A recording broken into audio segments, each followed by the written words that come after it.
أعوذ بالله من الشيطان الرجيم. بسم الله الرحمن الرحيم. أما يتساءلون عن النبأ العظيم الذي هم فيه مختلفون.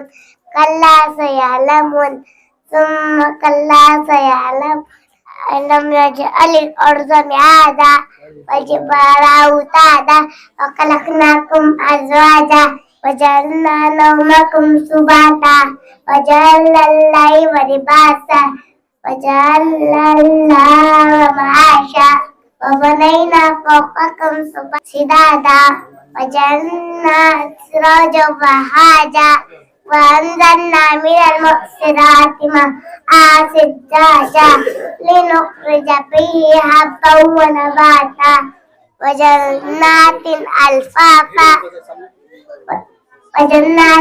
ألفافا إن يوم الفصل كان ميقاتا يوم ينفخ في الصور فتأتون أفواجا وفتحت السماء فكانت أبوابا وسيرت فكانت سرابا. السلام عليكم ورحمة الله وبركاته.